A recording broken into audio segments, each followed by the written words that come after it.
for tuning in. In this video, I am going to talk a little bit about debt, specifically my story with debt, but I will give you some other information as well.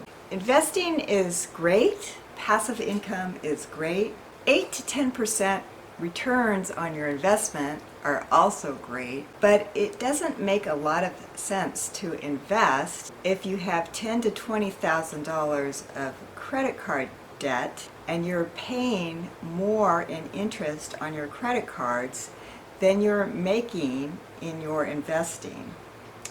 This is a situation I faced about 5 years after I purchased my ranch and wanted to start investing. It just did not make sense when I was paying so much money in credit card debt. I've had credit cards ever since I've been in my 20s. I'm now currently in my 50s. And most of the time that I've had credit cards, I always carried a balance. I never really got super bad with credit cards, I felt. I was always able to make my minimum payments. I never had to declare bankruptcy. I never had any creditors contacting me, and I never had a bad credit score.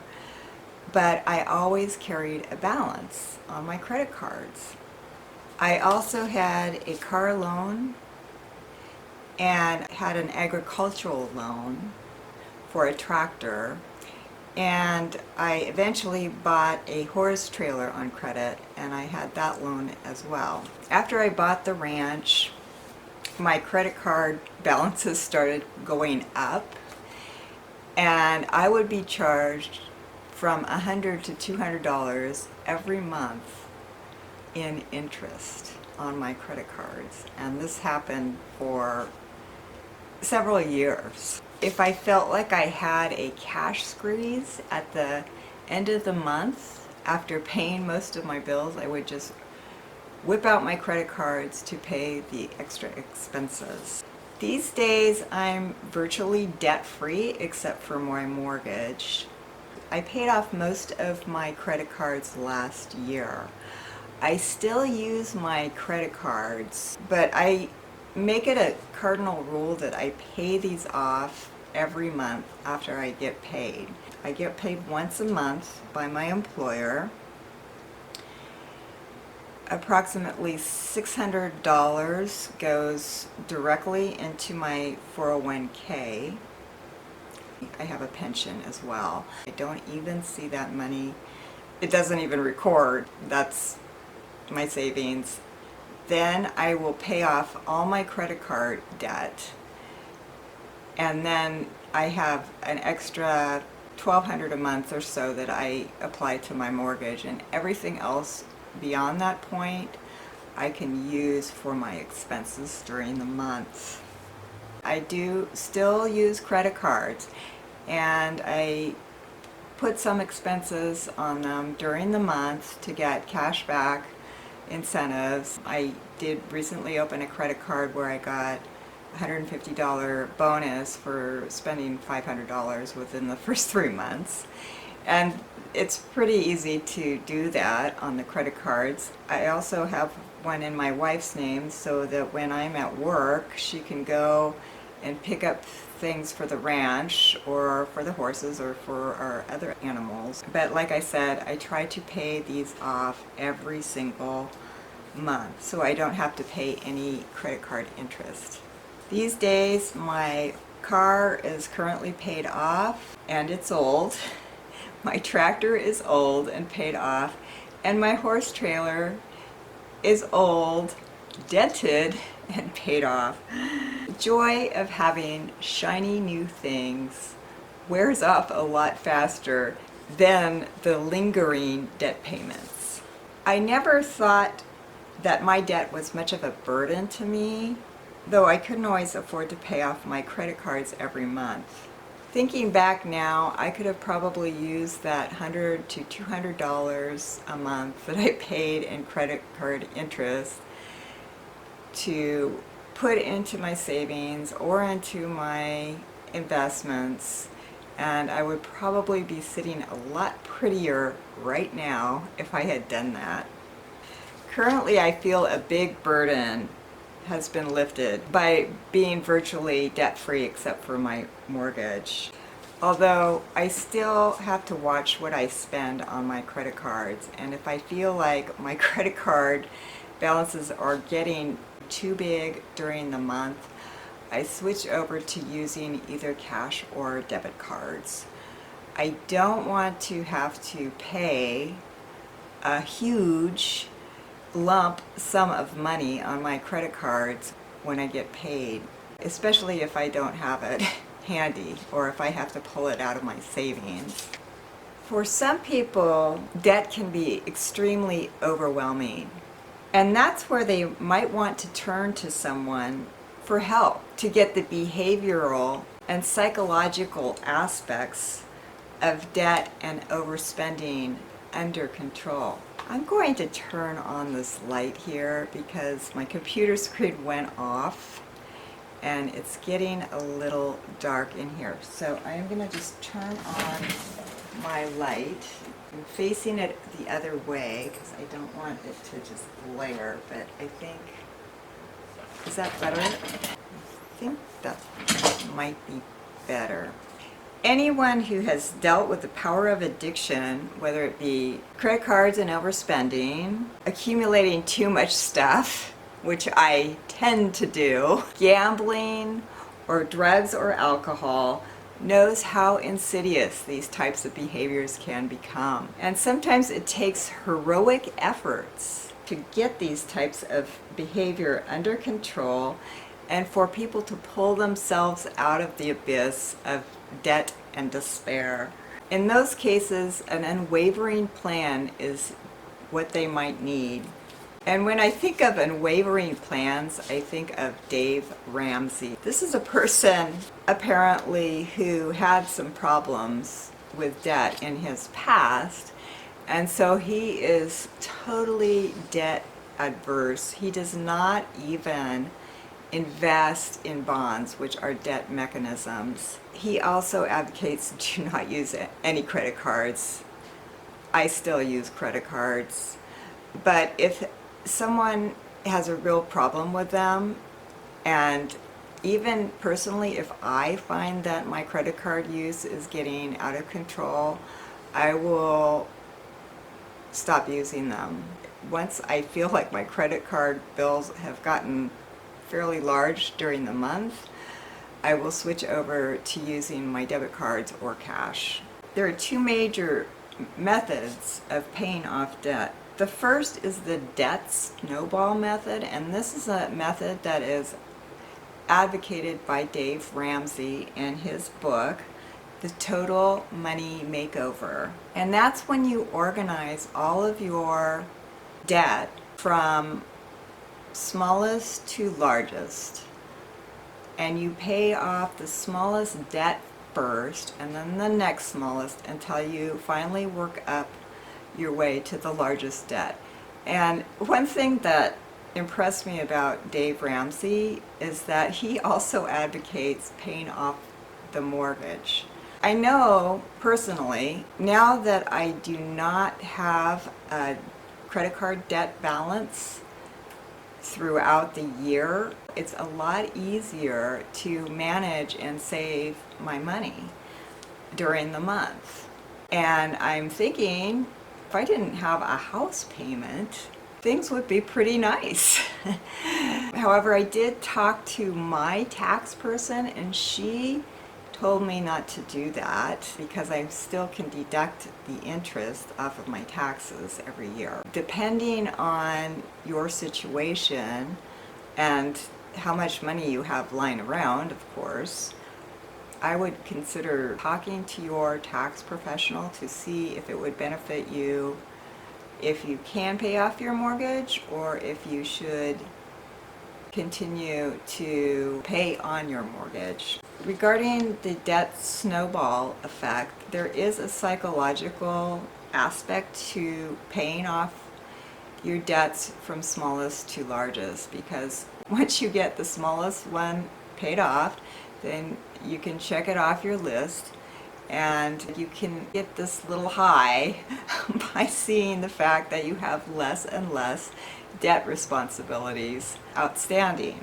Another method that you can use to organize your debt payoff, you can organize your loans from the highest rate of interest to the lowest rate of interest and pay off the highest rate loans and debt first, and then tackle the lower rate loans and interest. And in this case, you might spend more time paying on each type of debt. However, in the long run, you might end up paying less in interest because you're tackling your highest interest debt obligations first. So once you get your credit cards paid off, you don't necessarily want to close them, because doing so will affect your credit utilization ratio, or the portion of the available credit you have to utilize. At least I'm talking from my perspective here. I want you to know that all of this information that I'm giving you is for educational and informational purposes and entertainment purposes only. I am not an investment professional, so this is personally just what I am doing for me. But I kept my credit cards open just because I want to increase my credit utilization ratio, and that will help me with a very good credit score. Now, if you do have a problem with debt, a psychological problem where you just max out your credit cards, or you have too much temptation to spend, I would definitely close them. Dave Ramsey advocates closing them. He does not think having a big credit score is great, because he doesn't use any debt. Why do you need to have a great FICO score if you don't use any debt? But I like to have a good credit score in case I need leverage for something. I do have all these horses out here, and anything can go wrong. It is nice to be able to have a good credit score if I need to borrow something. Hopefully I won't. And then if I do borrow something and my FICO score is good, I can get a lower rate of interest than if my credit is crappy. That's why I try to manage my credit cards correctly. I keep them open so the proportion of credit that I have utilized is low, and that will look better if for some reason I need to apply for a loan. If you are tempted at all to run up your credit cards, close out your credit card accounts. I was watching a video by Dave Ramsey's daughter. Her name is Rachel Cruz, and this point really hit home for me. She had said, debt is not a math problem, it's a behavioral problem. So if you are running on too much debt, you have to get control of the behavioral aspects of that problem. And then you can focus on different ways to tackle your debt. One of the ways, which I may end up doing another video on, is that you should track your spending. And there are apps out there like Mint or Personal Capital where you can track your spending. It's interesting because I'm in the horse community. It's a very expensive hobby, and I know personally I have done this in the past too. I didn't really want to know how much money I spent on my horses, and I've talked to other people and they have said the same thing. I really don't want to know. But it's really beneficial if you know how much you're spending. You don't want to stay in denial about this stuff. I mean, you can if you want, but it's better to be able to look at it and decide if this is something that you really enjoy and really spending these levels of money on, keep doing it. At least if you're aware, you can decide whether or not you want to keep spending money, or if you need to cut back and make an effort to cut back somewhere. For me, it might be since I have 4 horses, I may end up selling one of my horses. And of course I'm going to have to sell one that is sellable because I have a few that are not, or I know I have one that is not really sellable, so he's kind of with me for life. But the rest of them might be sellable, and they might be able to go to another home that they can be cared for besides me. And if I get into that type of bind, I will do that. Currently, I keep them, and I love them, and I can afford them, so I keep them. So after you become aware of your spending, by tracking your spending, you can develop a budget, and then you can tackle your debt. And if you feel overwhelmed, get help. Besides doing a debt payoff, there are a few other ways to work with debt. And one of the things you can do, especially if you need to get help, is go to a credit counseling service, and they may help you explore some different options. Typically, some of the options would be either like a debt settlement program or a loan consolidation program. I don't know too much about either one of these. From what I have read and researched on the internet, most financial advisors advise against debt settlement programs. This is when a company represents you in lieu of you paying your creditors directly, and they will negotiate a reduced settlement. But the reason a lot of advisors advise against this method is because you can actually contact your creditors directly, and you can also negotiate a settlement with your creditors directly. You don't need to go through a debt settlement company who is also going to be charging you a fee. I mean, that's how they get paid. You can do it yourself. Now, just keep in mind that if you do debt settlement, you are probably going to affect your credit score because you're not paying your full credit balance. And then also, if you go through somebody that assists you with that, typically you stop paying your credit cards directly and you set up a fund with them. So there's usually a lag time between the time that you stop payment to your creditors and the time that they will settle the debt. And in that time, you can incur a lot of interest or late fees. The other one is a consolidation loan, and that is where you get a loan to pay off your credit card debt, and the loan is available at a lower interest rate. Of course, that interest rate is going to depend how good your credit score is. So unfortunately, if you have a lot of credit card debt and your FICO score is not good, chances are you are not going to be able to get a very good rate on the consolidation loan. Now, if you do get a consolidation loan, this is very important. Once you pay off those credit cards, do not start charging up the balances again.